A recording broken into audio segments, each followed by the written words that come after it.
Ce téléfoot 86e du nom est consacré uniquement à la coupe. Je devais dire aux coupes, puisqu'il s'agit et de la Coupe de France et des coupes européennes.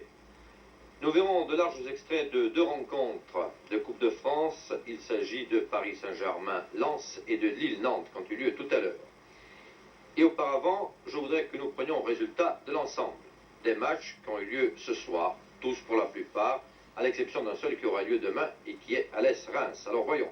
D'abord hier, dans les premières divisions, par exemple, qui étaient opposées entre elles, Nîmes et Sochaux ont fait match nul un partout, alors que deux deuxièmes divisions, en l'occurrence Cannes et Besançon, se sont quittés sur le même score. Je vous rappelle qu'il s'agit des 16e de finale aller. Ce soir, Rouen est battu chez lui par Saint-Étienne sur le score de 4-0. 3 buts ont été inscrits pour Saint-Étienne par Michel Platini. Nice, à domicile, bat Strasbourg sur le score de 2-0. Monaco va gagner à Martigues 3-1. Valenciennes s'impose à Guingamp, mais difficilement, 2-1. Rien n'est joué au retour. Enfin, Fontainebleau, à domicile, tient Metz en échec sur le score de 0-0. Voyons maintenant les deuxièmes divisions entre elles. Pour voir que Avignon et Angoulême sont en match nul 0-0. Montpellier bat Mulhouse sur le score de 4-0. Quimper est battu à domicile par Paris Football Club sur le score de 2-1. Enfin, Rennes et Le Havre font match nul 0-0. Auxerre, club de deuxième division, bat Calais sur le score de 1-0. Je vous rappelle que Calais est en troisième division. Enfin, Orléans n'a pas été tendre pour la Montagnarde, club de troisième division, battu sur le score de 3-0. Je vous rappelle que demain aura lieu le match Alès-Reims. C'est le dernier de ces 16e de finale. Allez, les retours plutôt auront lieu samedi prochain. Vous en verrez bien entendu des extraits dans le prochain téléfoot. Mercredi, nos 3 clubs français, encore en course dans les Coupes d'Europe, nous ont donné quelques émotions et disons même qu'ils nous ont pris à contre-pied dans les pronostics. Alors, vous avez sans doute vu en direct les matchs de Strasbourg et de Saint-Étienne. Vous n'avez pas vu le match de Nantes à Tbilissi. Je vous propose de larges extraits de cette rencontre. C'est l'exploit réalisé par les Nantais en terre géorgienne. Ils ont battu le Dynamo de Moscou à l'extérieur. Il fallait le faire.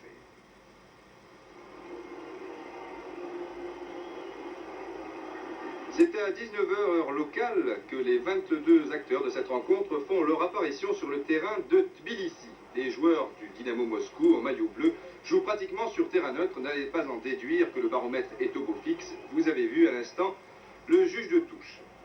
On ne sait pas grand-chose sur cette équipe de Moscou, si ce n'est qu'elle a hérité d'un parcours plutôt facile jusqu'à présent dans la compétition. 4e minute, coup franc bien placé pour le Dynamo Moscou à la suite de cette faute d'Enzo Trocero sur Gazaev, faute que vous revoyez au ralenti. Un coup franc donc très bien placé. Sur celui-ci, Bertrand Demann relâche mais se reprend bien devant le numéro 7, Reznik. Finalement, rien de bien extraordinaire et je soupçonne même certains spectateurs de s'être endormis derrière leurs lunettes de soleil. Cela dit, il faut bien avouer que ce début de match n'a rien d'enthousiasmant, loin s'en faut. On accélère tout de même à la 20e minute avec le numéro 11, Gazaev, ici entre Rampillon et Tussaud. Le soviétique cherche le pénalty, mais l'arbitre M. Rickson ne se laisse pas prendre au piège. C'était un peu gros, il est vrai. Je crois que dans ce domaine, Gazaev devrait prendre des cours avec l'ex-stéphanois Christian Signaigel. Petit à petit, le Canari fait son nid. Tussaud, feinte de Michel, et finalement un bon tir de Patrice Riot, le stopper. Les joueurs nantais ont pris conscience de leurs immenses possibilités cette année en Coupe d'Europe, et les arrières n'hésitent pas à monter, même s'ils ne jouent pas à domicile. Sur le dégagement qui suit, on retrouve Patrice Riot, qui s'était donc bien replacé. Et là, tir de Victor Trocero, un tir bien cadré. Le corner concédé par Gonter ne donnera rien. Le Dynamo Moscou reprend l'initiative du jeu aux alentours de la 30e minute. Centre de Reznik, un peu trop appuyé. Les deux numéros 11 face à face, Loïc Amis et Gazaev. c'est le soviétique qui a le dernier mot. Finalement, Ayash prend le dessus sur Reznik, puis sur Makonikov. Le capitaine soviétique et le public de Tbilissi, toujours aussi imperturbable, qui en a vu d'autres, il est vrai, cette saison, avec les venues de Liverpool et Hambourg. N'oublions pas que la capitale de Géorgie possède une remarquable équipe avec le Dynamo Tbilissi. Revenons à l'autre Dynamo, nouvelle attaque, nouveau compte. Grâce à Baronkeli, c'est un corner. On prend tout son temps pour tirer le corner. C'est assez curieux, nous sommes toujours sur le score de 0-0. Et sur ce corner, reprise de Reznik et main de Tussaud, vous l'avez vu. En bon suédois, M. Rickson reste de glace, c'est gentil, car il semble bien que la main de Tussaud soit allée vers le ballon et non l'inverse. Réflexe bien compréhensible, me direz-vous, à moins que Tussaud porte des coquilles lorsqu'il joue au football. Je ne crois pas que c'est le cas. Sur cette touche de Loutchev, petit accrochage entre Gazaev et Tussaud. M. Rickson intervient. Et là, il s'explique avec Tussaud et il ne va pas tarder à sortir un carton couleur canari de sa poche. Cela se passait à la 45e minute. Voilà, 0-0 à la mi-temps, une mi-temps au cours de laquelle on aura apprécié tout particulièrement la sûreté de la défense nantaise et aussi l'omniprésence de Bruno Baronkeli au milieu de terrain. Les Nantais savent maintenant que cette équipe du Dynamo Moscou est largement à leur portrait, c'est sans doute la raison pour laquelle ils se montrent bien plus entreprenants dès la reprise. Ainsi, à la 56e minute, on se demande comment Éric Pécou rate cette reprise sur un tir, sur un centre de Loïc Amis. Vous serez sans doute plus indulgent lorsque je vous aurais dit qu'Éric Pécou souffre d'une entorse, et cela depuis la 15e minute, une entorse de la cheville. Qu'à cela ne tienne, puisque une minute plus tard, Thierry Tussaud intercepte, il part de son propre terrain, et il va enfin trouver l'ouverture. Voici l'action.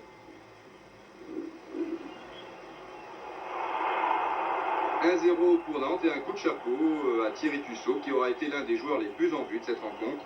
Gontard ne pouvait vraiment rien, et on est même en droit de penser que l'illustre Lev Yachine lui-même, qui garda, vous le savez peut-être, de longues années les buts du Dynamo Moscou, n'aurait pas fait mieux.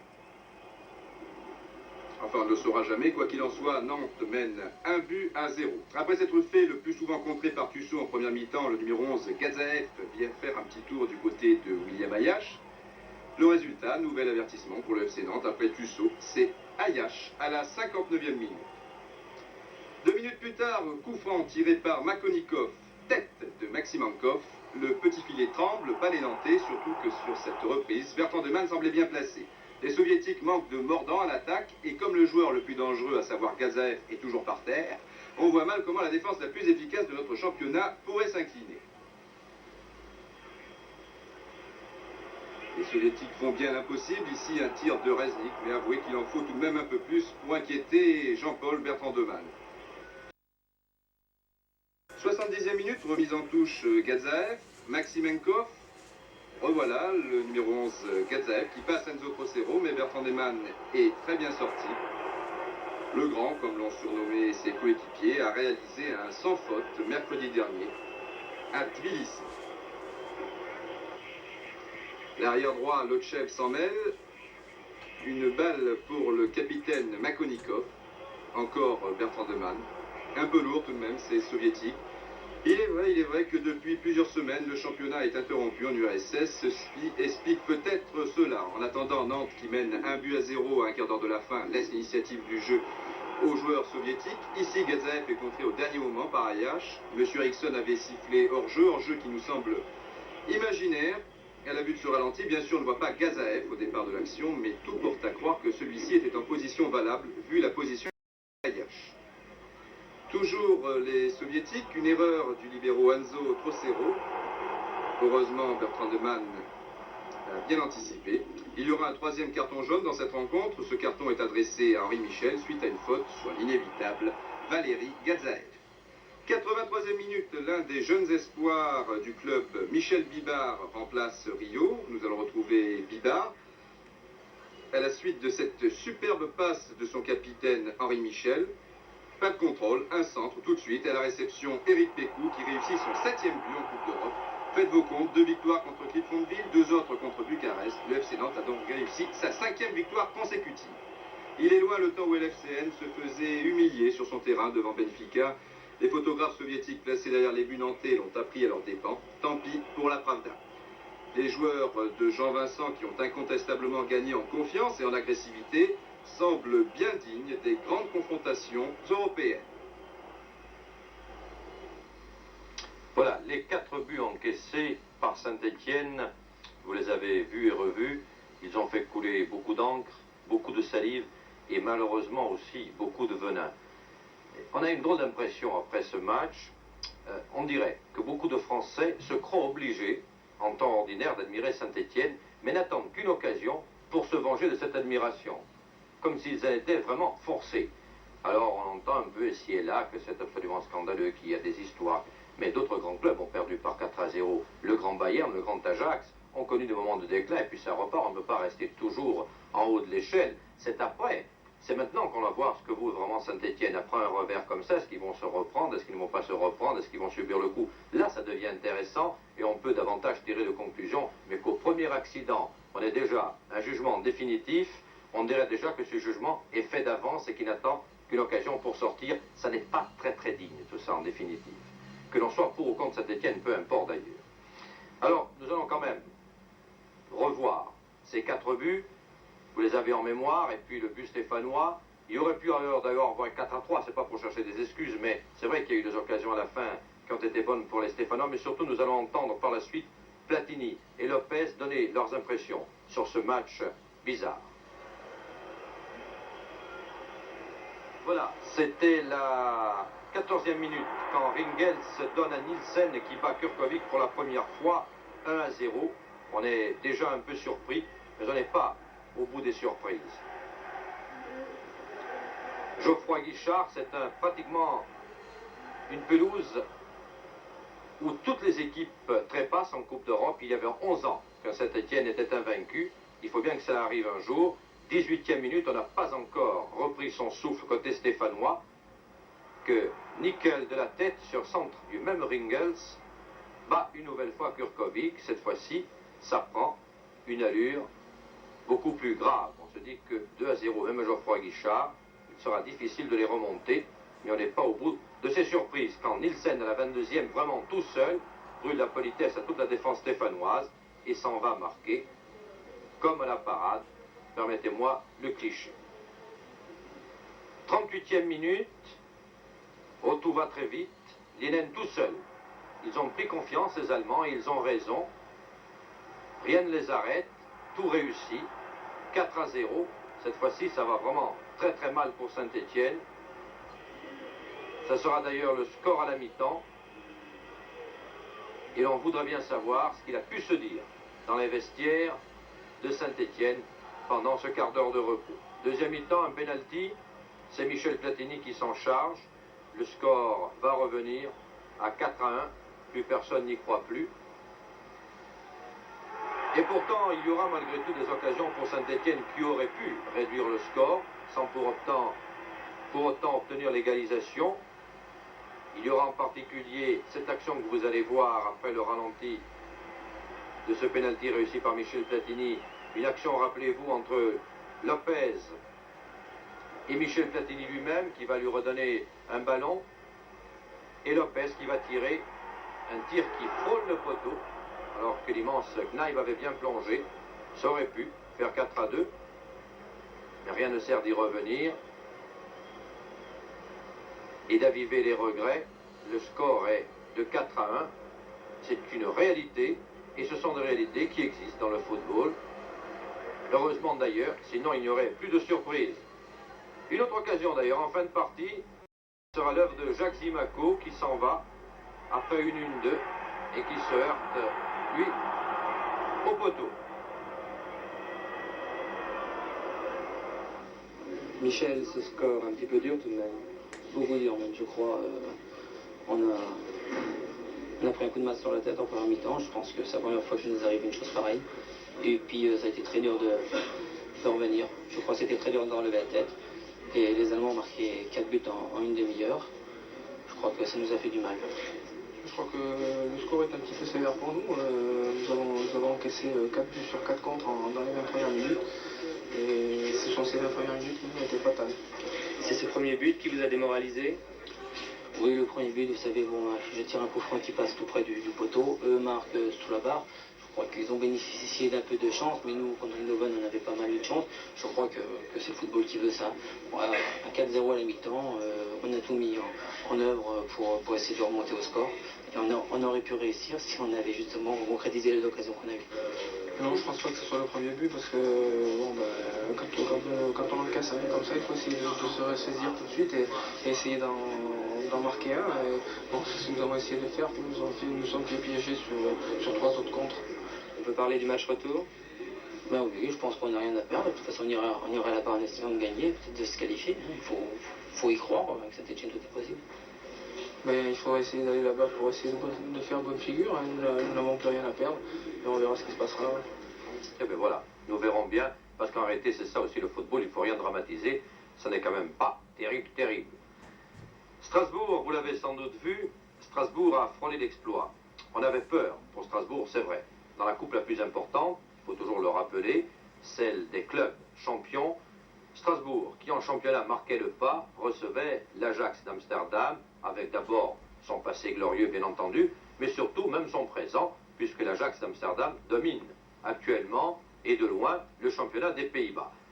Eh bien Strasbourg s'est créé, je pense que vous l'avez vu en direct de multiples occasions, il n'y avait rien à dire si ce match s'était terminé sur le score de 1 ou 2-0 pour Strasbourg. Rappelez-vous, c'était à la Méno. Après la présentation traditionnelle de la mascotte, c'est-à-dire la cigogne, et une mise en train très rapide des Strasbourgeois, en particulier cette action et ce tir de Raymond Domenech, qui a failli tromper le gardien Schrivers. Mais la balle est passée au ras du poteau droit. Sur un corner, Piasecki a failli aussi ouvrir le score. Schrivers s'était battu, mais Schoenacker l'a sauvé. Un ballon que les Strasbourgeois vont récupérer, qui va permettre au même Piasecki d'adresser un tir que le gardien hollandais pourra cette fois-ci bloquer tranquillement. Et puis un coup franc. Toujours le tireur Piasecki. Schrivers se repousse. Et regardez, au milieu d'un paquet de joueurs, De Castel aurait pu, avec un peu plus de chance ou d'à propos, glisser ce ballon au fond des filets. Mais la mi-temps intervenait sur le score de 0-0. Et puis en deuxième mi-temps, François Bracci était rentré. Quelques minutes après, regardez ce tir. Plutôt, vous le revoyez. Il avait battu Schrivers, mais la barre transversale renvoie la balle. C'était là une des plus belles occasions que s'était créé le Racing Club de Strasbourg. Et 30 secondes plus tard, Domenech, Schrivers se repousse, Bracci voit le gardien avancer, il a pratiquement lobé.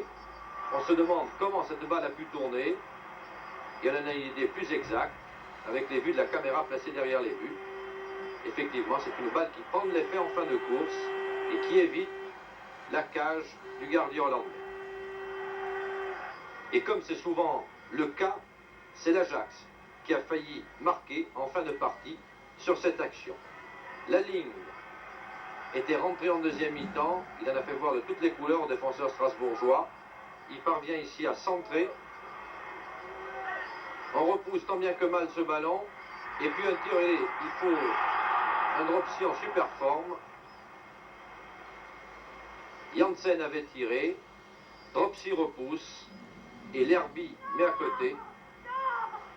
Beaucoup de regrets de la part de Strasbourg, mais Gilbert Grèce, lui, en définitive, était rassuré. On a trouvé ce soir l'équipe de Strasbourg qui a joué en Coupe d'Europe au Dukla Prague. Et je crois qu'avec un petit peu plus de réussite, nous méritons de l'emporter. Je pense que nous aurions bien fait marquer un ou deux buts en première mi-temps, un tir sur la barre, sur transversale en deuxième mi-temps. On peut dire que la chance et la réussite n'ont pas été avec nous ce soir. Je pense que c'est pas la première fois qu'une équipe qui a fait 0-0 à domicile se qualifie. Voilà que nous avons éliminé Ajax, mais je pense que nous sommes capables de faire un très très bon résultat à Amsterdam. Voilà. En rappelant qu'un match nul avec des buts suffit à Strasbourg pour se qualifier, pourquoi ne pas y croire? Nous allons voir maintenant toutes les autres rencontres européennes. Et à ce propos, je voudrais vous dire quelque chose. Dans le courrier, qui est toujours aussi volumineux, je reçois pas mal de lettres qui disent, écoutez, il y en a marre des buts des championnats étrangers, pourquoi passez-vous les buts des championnats étrangers restant français? Je voudrais vous dire, à tous ceux qui écrivez, vous êtes nombreux, c'est pour ça que je vous fais une réponse à l'antenne, qu'il n'y a jamais eu dans Téléfoot 1 des buts de championnat étrangers. Absolument jamais. Il y a simplement ces buts venus d'ailleurs qui sont les buts des Coupes d'Europe. Alors c'est un reproche que nous ne méritons pas, qui ne s'adresse en tout cas pas à nous. Voilà, comme quoi souvent il y a des confusions. Alors je vous propose maintenant avec Didier Roustan un tour d'horizon complet, c'est-à-dire ces buts venus d'ailleurs, qui sont ceux des autres matchs des Coupes d'Europe qui sont disputés mercredi soir.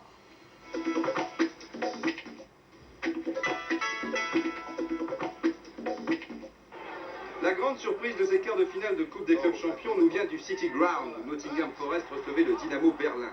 Ici, Kenny Burns n'a pu redresser ce ballon de la tête. Le libéraux des champions d'Europe excelle pourtant dans ce domaine. C'est d'ailleurs sur ce genre d'action qu'il avait marqué contre Barcelone il y a quelques semaines en Supercoupe.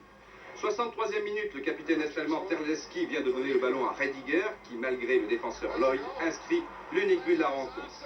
Ça s'engage plutôt mal pour Nottingham Forest et son gardien Peter Shilton, encore que les boys de Brian Clough nous ont montré dans un passé récent qu'ils étaient capables de s'imposer à l'extérieur. Souvenez-vous par exemple de la demi-finale de Coupe d'Europe contre Cologne la saison dernière. Top goal scorer in East Germany last season and showing why. Accurate shot into the corner. Match bien difficile pour Hambourg en bleu devant Hajduk Split et son capitaine Souriac qui est bien près de tromper Kargus sur ce coup franc. Un seul but dans cette rencontre, le voilà. Kigan cherchait Roubesch, finalement Memring transmet à Reimann. 1-0, petite victoire d'Hambourg au Volkspark Stadium et encore sur ce but de Reimann, il y avait faute de l'avant-centre Roubesch. Regardez. Le pied en avant, mais ce n'est pas tout. Roubesch retient encore du pied le bras gauche du gardien yougoslave Prudar. C'est finement joué, surtout lorsque l'arbitre s'appelle Monsieur Foot. Pauvre Prudar, c'était son premier match de Coupe d'Europe, encore un qui se souviendra de l'Écossais Mr. Foot. Les catholiques de Glasgow en vert et blanc recevaient au Celtic Park les vedettes du Real Madrid. Les Espagnols, malgré leur impressionnante ligne d'attaque, Santillana, Cunningham et Juanito, que vous voyez ici, n'ont jamais pris en défaut Latchford. 52e minute. Feinte et tir de Provan, but de McCluskey, l'un des milieux de terrain du Celtic. Un ballon mal contrôlé par Garcia Ramon. Cela ne pardonne pas devant les Britanniques qui, comme chacun sait, vont toujours au bout de leurs actions. Ce n'est pas terminé. 75e minute, le ballon va arriver dans les pieds de l'arrière droit Zidane. Sur ce centre, but de l'ailier gauche Doyle. Écoutez. Again, big by Smith. Oh, what a goal. What a beautiful goal, Johnny Doyle. What a beautiful goal, Johnny Doyle. Oui, c'était vraiment beautiful. 2-0 pour le Celtic. Ça s'engage plutôt bien. Keeman behind two defenders, got in between them. A powerful header there, gave the goalkeeper no chance.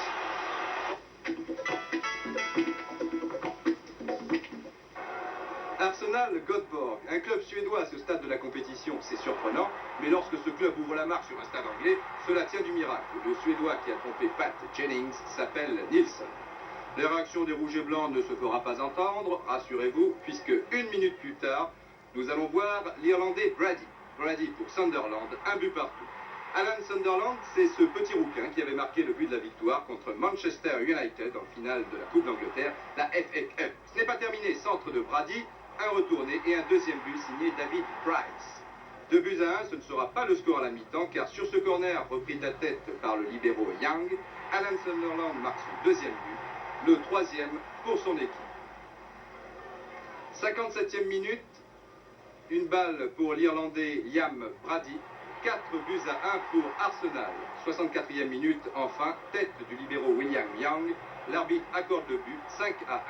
Les joueurs d'Highbury méritent bien le surnom de Gunners. Si vous n'êtes pas doué en anglais, The Gunners, ça veut dire les canonniers. Match explosif au Nou Camp entre Barcelone et Valence. L'ailier de Valence, Pablo, trompe Artola à la 50e minute. Rien ne va plus à Barcelone qui va vraisemblablement perdre sa coupe des coupes. Valence l'emporte en effet 1-0 malgré une belle fin de partie de Barcelone et de son Danois Allan Simonsen, le numéro 7.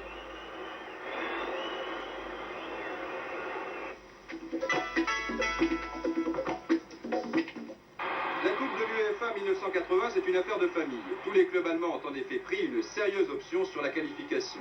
Tout d'abord, Francfort en blanc qui ouvre ici la marque par son arrière-gauche Nordweit contre Brno. 1-0, tout n'a pourtant pas été facile pour les joueurs allemands. Égalisation de Brno par Stéphane Horny. Renault est le dernier représentant tchécoslovaque dans ces coupes européennes. Un but partout à la mi-temps, non, car à la 44e minute, le numéro 6, Laurent, redonne l'avantage à Francfort sur pénalty, 2-1. Dès la reprise, les Blancs passent la vitesse supérieure et Nickel marque un troisième but. C'est propre, c'est nickel. Après les Müller, voilà les Nickel. Il y en a un à Mönchengladbach, Saint-Etienne en sait quelque chose. Il y en a donc un autre à Francfort. Il reste tout de même quelques Müller, Dieter de Cologne et Hansi que vous verrez dans un instant avec Stuttgart. Restons à Francfort avec ce corner tiré par le capitaine Jürgen Grabowski, but de Karger, l'ailier gauche de la formation allemande. 4 ballons dans les filets du gardien de but Horn. Il n'y aura vraisemblablement plus d'équipe tchécoslovaque au prochain tour.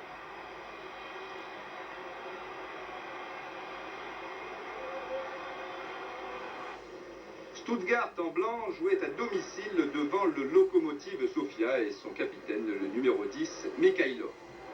30e minute, Kolev ouvre la main. Les rouges et noirs de Sofia n'ont donc pas fini de nous étonner, puisqu'après avoir éliminé Ferencváros, Monaco et le Dynamo Kiev, ils mènent 1-0 à Stuttgart. Enfin, pas pour longtemps, puisque 25 secondes plus tard, Hansi Müller égalise d'un tir remarquable des 30 mètres. C'est un régal pour les yeux de voir le bel Hansi caresser le ballon, mais avouez que lorsqu'il tape dedans, ce n'est pas mal non plus.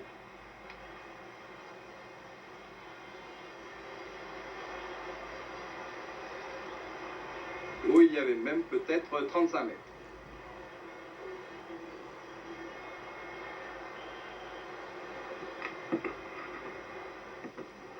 On se souvient que lors du match aller contre Monaco, Sofia avait bénéficié de 2 pénaltys. Il y en aura un dans cette rencontre, mais il sera accordé à Stuttgart. C'est curieusement le capitaine Mikhailov qui commet la faute sur cette action. Mikhailov, vous le savez, il les tire très bien pour Sofia. Ce que vous ne savez peut-être pas, c'est que Stuttgart possède également un spécialiste en la personne de Volkert, 2-1. Après avoir remporté la Coupe des vainqueurs de Coupe en 77 avec Hambourg, Volkert aimerait bien gagner la Coupe de l'UEFA. Ici, il marque un 3e but pour Stuttgart à la 76e minute.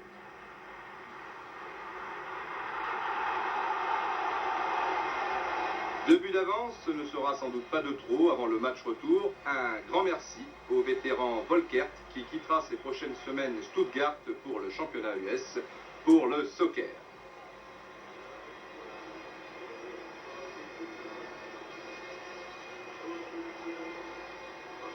FC Kaiserslautern Bayern München. Pour reconnaître le gardien bavarois, c'est très simple, il joue en Bermuda. Ici, bien entendu, personne n'a oublié Sepp Maier. Ce n'est pas Jungans qui garde les buts du Bayern, mais Müller. Pas celui que vous connaissez, bien évidemment. Dans les buts de Kaiserslautern, le gardien titulaire, à savoir Ronny Hellström, est présent. 57e minute, l'ailier gauche Brummer, qui a devant lui le numéro 8 Breitner. Un crochet, un tir des 25 mètres, 1-0 pour Kaiserslautern, ce sera le score final. Les ailiers gauches allemands étaient en grande forme lors de ce premier tour de Coupe d'Europe. Reimann a marqué l'unique but d'Hambourg, Karger a réussi le 4e de Francfort, Volkert, vous l'avez vu, a marqué 2 buts. Et là, c'est encore un ailier gauche, Brummer, qui donne la victoire à Kaiserslautern.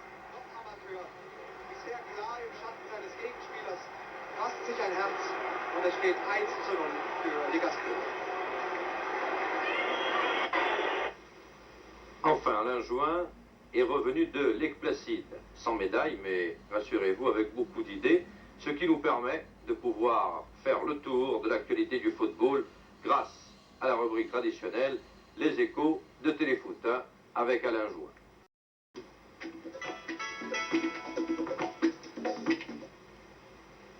Un pavé de plus dans la mare du football italien, mais cette fois-ci, il est de taille. Les plus grands noms du calcio, Savoldi, Giordano, Wilson, Manfredonia, Albertosi, le gardien du Milan AC, et surtout Paolo Rossi, sont à la une de tous les journaux transalpins, et ce n'est pas pour vanter leur mérite. Ces joueurs, avec 21 autres de leurs camarades, sont en effet accusés de s'être fait acheter par des organisateurs de Tottonero, de paris clandestins si vous préférez, pour truquer les résultats de certains matchs. Excepté Torino et la Juventus, hors de cause, de nombreuses équipes du championnat sont impliquées dans ce scandale, parmi elles le Milan AC, Pérouge, le Lazio, Bologne. Ces accusations, reprises par toute la presse italienne, émanent de deux commerçants romains qui, ruinés par des joueurs n'ayant pas tenu leurs promesses, ont décidé de mettre l'affaire entre les mains de la justice. Rappelons que les paris parallèles, quoiqu'illégaux, sont monnaie courante en Italie, mais sont autant de coups bas portés à l'officiel Toto Calcio, dont une grande partie des énormes recettes fait vivre le sport du pays.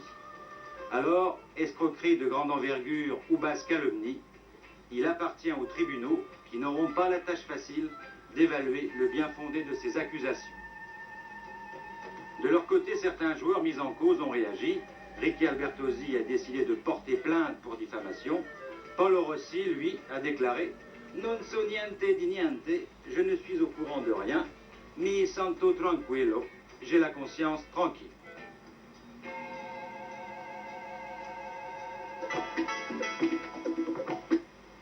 L'ancien défenseur des Girondins de Bordeaux, Manuel Carriga, 50 ans, s'est tué accidentellement lundi sur les quais du port de Bordeaux, où il travaillait comme docker.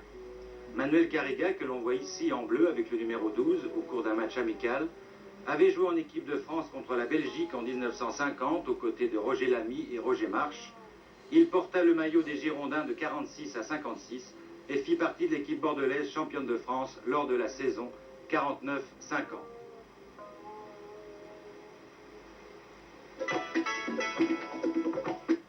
L'état de santé de Juste Fontaine n'inspire plus d'inquiétude.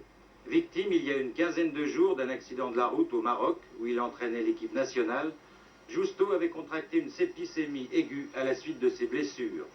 Rapatrié d'urgence sur la France, il a été sauvé par les médecins de l'hôpital Purpan à Toulouse. Il est donc maintenant tiré d'affaire, mais il ne pourra assister ses nouveaux poulains qui doivent disputer à partir de demain la Coupe d'Afrique des Nations au Nigeria. À l'occasion des grandes rencontres de football, les hommes politiques désertent souvent les tribunes de leurs différentes assemblées pour rejoindre celles des stades.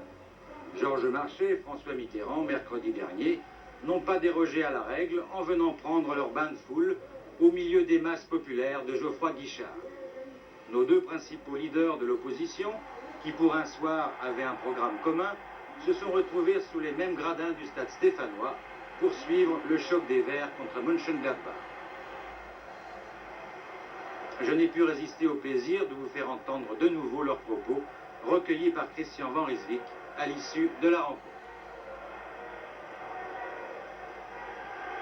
Je suis désolé du résultat. Il faut dire que l'équipe allemande a été excellente, beaucoup plus rapide et plus puissante. Je trouve que Saint-Étienne a souvent mieux joué au milieu de terrain, mais s'est laissé déborder par la vitesse et la puissance. Est-ce que vous trouvez le score justifié? Oh, un peu sévère quand même, parce que je pense que Saint-Étienne aurait dû, en deuxième mi-temps, marquer au moins 2 fois. Hein? Vous êtes un ancien joueur de football? Vous avez pratiqué le football? Oh oui, j'ai pas du football, mais oui, à un niveau... À droite ou à gauche? À un niveau modeste, goal. Goal. Cette contre-attaque, le premier but, qui est ensuite un peu désorganisé. Et puis je trouve entre Darius et Platini, il y a quelque chose qui n'a pas bien marché. Monsieur Marchais, François Mitterrand était également du match. Ah, vous voyez, moi quand je suis tout seul, on gagne. Hein. Non, si se mettent maintenant à faire des analyses de match de football, c'est la concurrence déloyale. On ne va pas quand même nous lancer la politique. Il y avait 2 rencontres de Coupe de France. Comme tu l'as eu hier soir, je vous ai donné les résultats, mais autant voir les buts. Alors avec Didier Roustan, nous allons voir d'abord un match qui lui tenait à cœur, Cannes-Besançon, et ensuite Nîmes-Sochaux. C'était un match entre 2 clubs de première division. Nîmes et Sochaux se retrouvaient donc au stade de Jean-Bouin la semaine dernière sur ce même terrain. Nîmes l'avait emporté 2-0. C'était en championnat. Nîmes va marquer le premier but de cette rencontre à la 24e minute. Tout d'abord un corner tiré par Losigno, tête de Djadaoui. Nouveau corner pour les Crocodiles qui va être tiré cette fois par Meyer. Mauvaise reprise de Girard qui profite finalement à Castagnino. 1-0 pour le Nîmes Olympique. C'est le score à la mi-temps. Les Nîmois s'énervent au fil des minutes et finalement, à la 78e minute, Lusigno, qui est l'auteur d'un vilain coup de tête au visage de Bézaz, est expulsé du terrain. 2 minutes plus tard, Bézas, qui semble avoir repris tous ses esprits, centre pour Stopira, puis c'est Patrick Révelli qui égalise. C'est donc bien parti pour Sochaux. Un but partout à Nîmes. Cannes, en maillot rouge sur la gauche, recevait au stade Pierre de Coubertin l'équipe de Besançon. Besançon qui avait éliminé Nancy au tour précédent. Cannes, vous vous souvenez sans doute, avait éliminé Marseille. 0-0 à la mi-temps. Les Cannois se reprennent bien en deuxième période. Ici, un tir de Loubet. Et finalement, à la 67e minute, Trivino déborde. Déviation de Charlie Loubet pour Claude Arribas. Cannes vient d'ouvrir la marque. 1-0. Les Cannois vont curieusement s'écrouler en fin de partie. C'est tout d'abord Bialas qui rate d'un rien l'égalisation, tout seul devant Michel Dussoyer. Mais finalement, à la 81e minute, Labarthe égalise pour Besançon, qui réussit un excellent match nul à Cannes, 1 but partout. Alors passons maintenant aux matchs qui ont eu lieu ce soir. Vous avez vu tout à l'heure sur le tableau des résultats qu'il y avait 2 blancs, bien entendu.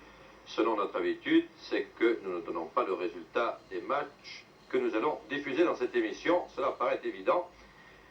C'était tout à l'heure au Parc des Princes. Le Paris Saint-Germain recevait Lens. C'était un choc entre équipes de première division. Nous allons voir maintenant, avec Michel Denisot au commentaire, notre équipe HF de TF1 et Lucien Gavinet, comment cela s'est passé entre le Paris Saint-Germain et Lens. Avec Lens en maillot jaune, couleur jaune et rouge bien entendu, contre le Paris Saint-Germain, avec un public moyen ce soir. On se réserve peut-être pour Saint-Etienne mercredi prochain, environ 20 000 spectateurs. Daniel Leclerc, que l'on va voir beaucoup tout au long de cette rencontre, Makulevix, qui jouait au poste de stopper, Leclerc, Makulevix et Alberto, que l'on voit sur la gauche de l'écran, qui jouait lui au poste de libéraux. Et première attaque avec Sénac, 3e minute, balle repoussée par Baratelli et but de François Mpelé. 3e minute de jeu et le Racing Club de Lens mène par 1-0 ici au Parc des Princes. Mpelé qui portait il y a peu de temps les couleurs parisiennes, le centre de Sénac, la balle repoussée par Baratelli et un but qui est une sorte de tacle de la part de Mpelé. Regardez, il se jette sur le ballon. Renaud est battu et les Lensois mènent par 1-0.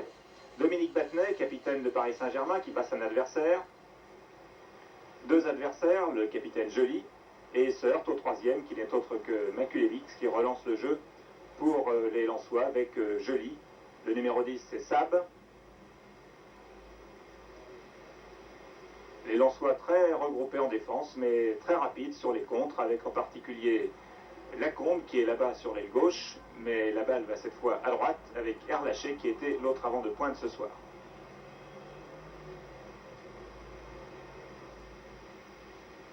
Les Parisiens essayent de passer ce double rideau défensif, mais ils n'ont pas beaucoup de réussite en ce début de match. Là, c'est Guy Lacombe qui file sur l'aile gauche. Erlaché pour Daniel Leclerc qui cherche bien entendu son pied gauche, qui le trouve et qui passe la balle à Guy Lacombe.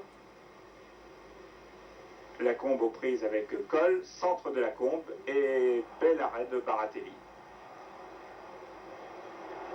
C'est un corner qui va être tiré bien entendu par Leclerc.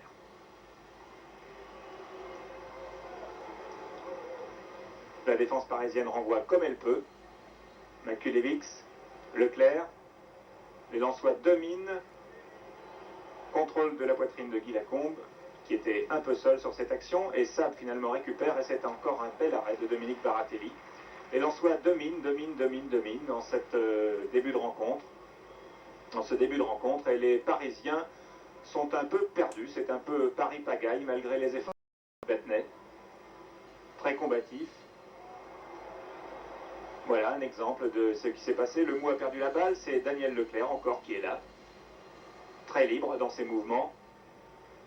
Et c'est une situation idéale pour lui. Makulevix en retrait. Alberto, qui portait lui il y a quelque temps les couleurs du Paris Football Club. Ça ne joue pas très vite. Alberto passe. Erlaché. François Mpelé, M. Conrad laisse jouer, toujours Alberto. Lensois sont maîtres du ballon. Ils sont peu attaqués par les Parisiens. Sab qui est contré. Là, c'est Flack qui était chargé de marquer Alves. François Mpelé. Centre d'Mpelé, non. Un crochet et un centre du pied droit. Tête d'air lâchée. Et là, pas de difficulté pour Dominique Baratelli. Pas d'attaque parisienne saignante pour l'instant. Ce sont toujours les Lensois qui dominent ce match. C'est un peu surprenant pour le public parisien, mais il y a beaucoup de Lensois dans les tribunes, car je vous rappelle que Paris Saint-Germain a battu Lens par 3-0 en championnat il y a seulement 15 jours. Dominique Battenet, Cardinet, Toffolo, tir de Toffolo repoussé. Ils ne savent pas comment passer cette défense regroupée. Encore Battenet. 1-2 avec Alves. Centre de Daleb. Et ce sont les Lensois qui dégagent. Et encore Daleb qui récupère le ballon. Et c'est une sortie en 6 mètres, tout simplement. La défense lensoise n'a pas de grosses difficultés à s'imposer. Elle est bien regroupée, c'est vrai. Et nous retrouvons Alves. Battenet. Battenet qui est fauché à 20 mètres du but. C'est un coup franc, bien entendu. Alors qui va tirer ce coup franc à Paris Saint-Germain? Peut-être Battenet s'il est rétabli. Ça va très vite. Alves pose le ballon. Et Daleb tente de marquer un coup franc en surprise et il n'y réussit pas. Et le score est donc de 1-0 pour le Racing Club de Lens à la mi-temps. Et nous retrouvons les Parisiens sur un corner en deuxième mi-temps, donc bien capté par Edouard. Nous sommes à la 60e minute de jeu maintenant. Une balle qui parvient à Daniel Leclerc, à 70 mètres du but parisien. Daniel Leclerc qui a beaucoup de champ devant lui, il adore ça. Mpelé est à sa droite, il l'oublie, tire du gauche et but fantastique de Daniel Leclerc. Un tir de 30 mètres. Baratelli était légèrement avancé. Regardez ce tir du pied gauche de Daniel Leclerc. Pratiquement dans la lucarne. Et Lens qui mène par 2-0 au Parc des Princes. Il serre la main d'air lâché. Lens qui mène par 2-0 au Parc des Princes et il reste une demi-heure de jeu. Jean-Noël Luc est rentré, c'est le numéro 12. Belle parade d'Edouard. Les Parisiens n'ont pas encore de réussite. Ils jouent un peu mieux qu'en première mi-temps. Là, c'est Sab qui a le ballon, qui file le long de la touche. La balle sort. Les Parisiens jouent plus vite.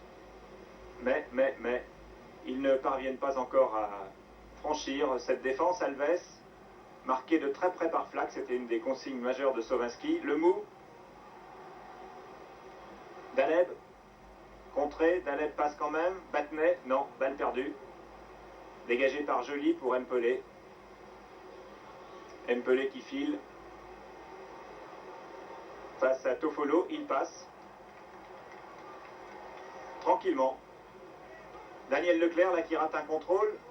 Tir de Guy Lacombe. Et c'était encore une occasion assez nette pour les Lensois qui mènent toujours par 2-0. Et nous approchons de la fin du match. Un corner tiré par Battenet. Contrôle d'Edouard en 2 temps. Alors y a-t-il but, y a-t-il pas but à la suite de cette tête de Daleb? Nous allons voir sur le ralenti qu'il n'y a pas but et que M. Conrad a eu raison de ne pas accorder ce but. Score final 2-0. Nous allons retrouver maintenant Daniel Leclerc dans les vestiaires. Leclerc, apparemment, ça ne fut pas un match rasoir pour vous? Non, pas rasoir, non. Je pense qu'on était venus d'abord ici avec la ferme intention de faire un bon résultat et on était tous conscients que déjà il y a 15 jours en championnat, on était passé près d'un petit résultat, quoi. 3-0 il y a 15 jours, ici battu et là vous gagnez 2-0. Ouais, mais par rapport au match il y a 15 jours, c'est sûr qu'on a mieux joué, on a joué vraiment un match de coupe aujourd'hui, on est venu pour pas prendre de but d'abord et puis profiter au maximum des occasions. Vous aviez tendu un bon piège aux joueurs parisiens qui sont bien tombés dedans?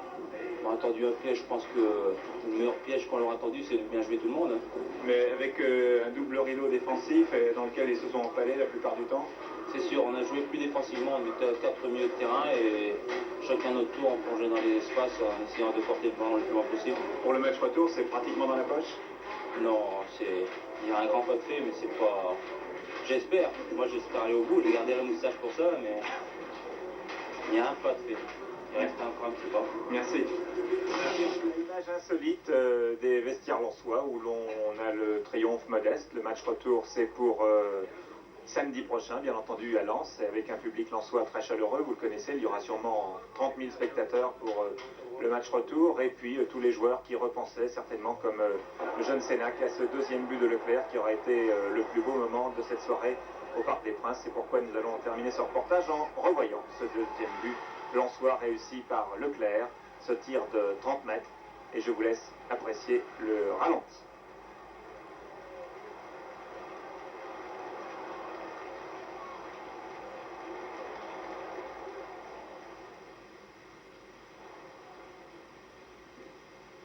Merci Michel Denisot. Nantes, encore auréolé de son succès en terre soviétique, s'en allait ce soir à Lille. Alors, qui de Lille ou de Nantes, un Lille qui est en quête de rachat par rapport à ses résultats en championnat, un Nantes qui a sûrement subi quelques fatigues dans ce long voyage de retour. Nous allons le savoir tout de suite avec des images de Daniel Thierry et un commentaire de Georges Dominique. La formation nantaise qui se présente à vous, Nantes sans Rio, sans Pécou, et avec sur le banc de touche Amis et le jeune Ayash, c'est beaucoup, alors qu'à Lille, un événement, Cabral est remplaçant pour la première fois depuis 18 mois, depuis qu'il joue dans le Nord. Première attaque lilloise, mais ce sont les Nantais qui se manifesteront les premiers. Ils préfèrent attaquer d'entrée, peut-être pense-t-il déjà à la fatigue qui peut survenir en fin de match après cette fin de semaine difficile et leur voyage victorieux. En tous les cas, Touré se montre habile, Oscar Muller, Victor Trocero est là, il efface bien, mais Bergerot ne se laisse pas surprendre et il est obligé en tout cas de concéder ici un corner alors que nous attaquons ce résumé à la 9e minute de jeu avec l'Argentin, l'ailier argentin de Nantes, Trocero. On revoit ralenti.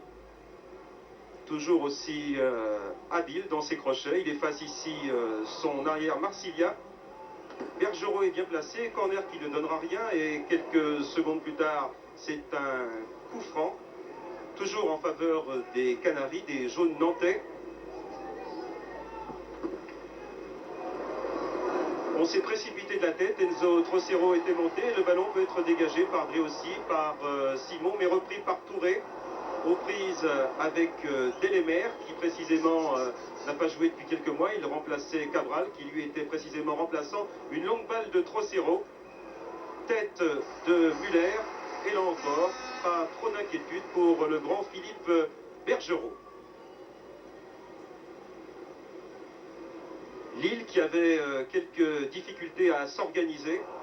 Et là encore un très bon contre à l'actif de Picot, qui avait pris la place à l'aile gauche nantaise, la place de Loïc Amis. Décidément, les Nantais se montraient beaucoup plus alertes en début de match, ils étaient plus sûrs de leur technique, alors qu'on avait du mal à Lille à jouer sans ballon. On se montrait hésitant une fois que les balles étaient favorables. Ici, Olarevic donne pour Henry, 17 ans et demi, beaucoup de valeur, mais ça n'a pas été très loin, et c'est Bibard, lequel Bibard remplace lui Maxime Bossis qui a pu dégager. Baron Kelly, toujours Nantes, avec Trocero, Victor pour son compère Enzo Trocero. Picot, on joue calmement et là Touré est très bien placé encore. Et Bergerot est obligé de concéder un nouveau corner. Vous voyez que les attaques succédaient aux attaques côté nantais, et que Philippe Bergerot était à l'ouvrage. Il faudra attendre ici la 13e minute du match avec cette attaque lilloise Dos Santos pour voir enfin l'équipe locale se manifester et signer sa première offensive. Une tête repoussée par Enzo Trocero, le stopper nantais, alors qu'Henri Michel avait reculé d'un cran. Il retrouvait sa place de libéraux. Il avait déjà occupé en début de saison. Delémer, une bien bonne balle pour Plemelding. Mais là, Bertrand de Matte se trouvait sur la trajectoire de la tête du grand long avant-centre lillois. On revoit ici à la 13e minute Delémer et Pierre Plemelding, le buteur numéro 1, toujours très dangereux de la tête, mais Jean-Paul Bertrand de Man n'a pas été surpris.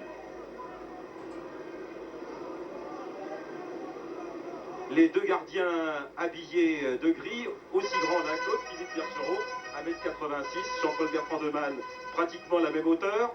Et là encore une balle favorable avec au départ Simon pour Lille. Dos Santos, regardez un contre en défaveur de Michel. Pour Dos Santos, ça va y aller. Non, ça passe derrière. Belle occasion lilloise, des Lillois qui commençaient à se manifester un peu plus alors que le premier quart d'heure avait été à mettre à l'actif de l'équipe nantaise. Lille toujours, alors que le score est lui toujours de 0-0, que les blancs lillois se montrent un peu plus à leur avantage, alors que nous attaquons ici la première demi-heure de jeu, un coup franc, et qui est à la manœuvre, c'est bien entendu Olarevic. Et pour n'en pas changer son pied gauche, bien connu dans le football français.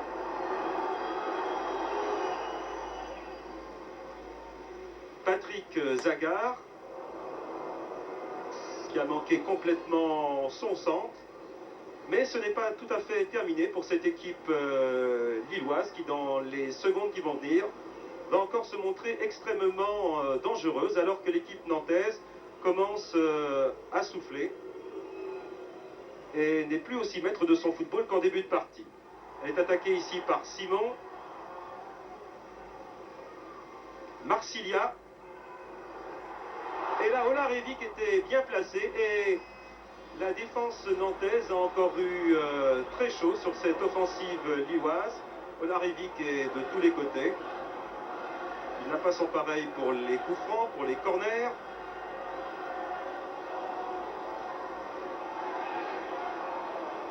Clemelding ne peut reprendre. Dos Santos, c'est extrêmement dangereux. Les Nantais reprennent le ballon, pas pour très longtemps, car la remise en jeu est lilloise. Avec Joël Henry, glisse à Dos Santos, c'est parti, tête de Cabral, et c'est Pierre Clemelding qui est là à point nommé pour reprendre et pour marquer le premier but lillois à la 30e minute de jeu, 1 pour Lille et 0 pour Nantes. Bien joué du côté des Lillois qui se sont vraiment bien repris avec Dos Santos, tête complètement à terre de Cabral sur Bertrand de Man. Et une bien belle...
Muller pour se faire justice et une tête en fin de première mi-temps signée Baronchelli. Encore un corner. Vous voyez que les Lillois ont concédé beaucoup, mais que cela ne se traduisait aucunement au tableau d'affichage. Tête de Baronchelli, juste dans l'axe. Le corner a été botté, tête de Simon et une tête de Touré. Alors que l'on va siffler la mi-temps avec un but d'avance. Je vous l'ai dit, c'était bien manifesté en début de partie. Et finalement, ce petit but d'avance était un petit peu flatteur pour les Lillois. Deuxième mi-temps, disons qu'elle sera un peu plus terne que la précédente. Mais les jaunes nantais seront à deux doigts d'égaliser dès le départ de cette deuxième période. Remise en jeu, Trocero. Michel calme le jeu. Bibard pour Bertrand Demann, ce qui n'est pas bien sûr du goût des 12 000 spectateurs qui avaient pris place ce soir dans l'arène lilloise, par une soirée humide et pluvieuse en fin de partie. Bertrand Demann qui dégage. Enzo Trocero pour Tussaud.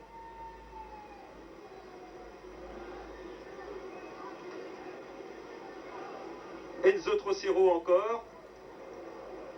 La balle sur la droite et Picaud sera extrêmement bien alerté. Regardez bien ici sa tête de Trocero. Et là, Bergerot arrêtera le ballon véritablement sur la ligne. Bonne occasion ici lilloise par Metsu. C'est dommage, c'est gâché. Alors que Cabral ne termine pas sa course très très loin. Et le même Metsu qui était rentré en deuxième mi-temps. Deuxième mi-temps du reste où tous les 12e et 13e hommes devaient opérer. Les Lillois se créeront encore une deuxième occasion, toujours par Metsu. Et heureusement, les Nantais arriveront à se dégager ici par Tussaud en corner, un corner qui ne donnera rien. Les Nantais y croiront tout de même jusqu'au bout. Mais ils ne se montreront dangereux que sur 2 coups francs. Les 2 tirés bien sûr par Henri Michel. Et là, comme tout à l'heure, comme durant de nombreuses reprises, Bergerot en corner, on en restera là, 1 pour le LOSC et 0 pour Nantes. Un but d'avance par conséquent à l'issue de cette première manche pour le LOSC, satisfait, José Rivas? Oui, satisfait, surtout qu'un but d'avance contre Nantes, c'est peut-être insuffisant, mais en fait c'est une bonne performance. Pourtant il y avait une occasion d'en mettre un de plus au fond. Oui, on aurait pu en mettre, on aurait pu en prendre, vous savez, c'est le football. En réalité, je pense qu'il y a lieu d'être satisfait du match et de l'équipe. Cette équipe nantaise a pourtant donné pas mal de difficultés, là, malgré son match il y a 72 heures. Oui, on en a bénéficié un petit peu de cette circonstance-là. J'espère qu'il sera suffisant. Je n'ose pas trop l'affirmer, mais enfin, nous espérons. Vous escomptez énormément sur cette Coupe de France, là, qui va vous faire oublier certains déboires du championnat. Ah non, la priorité est au championnat. La Coupe de France est suffisamment une épreuve importante pour qu'on s'y attache, mais enfin, priorité au championnat. Merci José. Alors priorité Jean-Vincent à Nantes, priorité. Coupe des coupes, championnat, Coupe de France. On prend les matchs les uns après les autres et on essaye de les gagner. Aujourd'hui on a perdu, mais il reste encore 90 minutes à jouer et tout reste possible pour la qualification en Coupe de France. Vous avez l'impression que les jambes ont été lourdes là, quelques heures après le match en Union soviétique? Non, je pense qu'on a manqué un peu d'influx nerveux pour concrétiser les grosses occasions qu'on s'est créées aujourd'hui. Mais c'est plus une fatigue nerveuse que physique. Je pense que physiquement, ceux qui ont participé au match de Tbilissi ont très bien joué aujourd'hui. Et les jeunes ont donné satisfaction également. Vous êtes un garçon heureux. Nantes, qui affichait toujours une belle technique, devient une équipe compétitive maintenant. Bien sûr, au niveau européen, on a prouvé quelque chose lors du dernier match qu'on vient de faire. Oui. Sauf accident contre Moscou, c'est bon? Bah écoutez, 2-0 c'est déjà une marge de sécurité, mais je pense qu'il faudra être très sérieux et se méfier de cette équipe qui est quand même une inconnue pour nous. Et ce soir c'est la coupe, alors un but c'est rattrapable? Bien sûr, tout reste possible. Merci Jean-Vincent et encore félicitations à vos hommes là, pour la belle performance contre le Dynamo de Moscou. Voilà Pierre Congioni et donc un seul petit but d'avance pour le LOSC, 1-0 à l'issue de ce match aller contre le Football Club de Nantes. Ici Lille, à vous Paris. Merci Georges Dominique et je voudrais m'excuser auprès de vous. Vous avez remarqué que pendant la narration de ce match par Georges Dominique, il y a eu une coupure de son entre Lille et Paris. Vous savez qu'à la télévision, l'image arrive toujours, le son, c'est moins certain. C'est très connu. Je vous rappelle que vous avez rendez-vous demain encore avec le service des sports sur TF1 à 16h30 avec Michel Denisot pour Sport Première. Au sommaire, en direct, le championnat du monde de cross-country qui se déroulera à Longchamp. Paris-Nice cycliste avec une arrivée d'étape à Saint-Étienne et enfin du tennis avec France-Finlande. Voilà, Téléfoot est terminé. Vous êtes maintenant en compagnie de Jacques Poux pour les dernières nouvelles de la journée. Quant à moi, je vous dis bonsoir et à samedi prochain pour un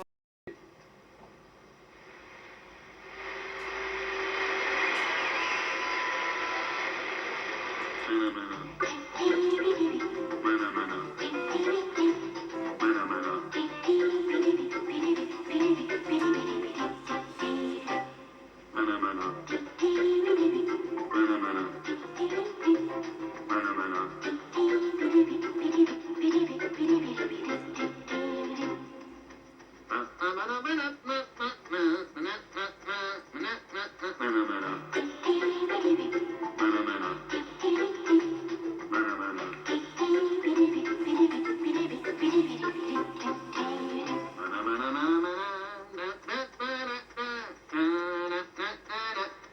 Barcelona.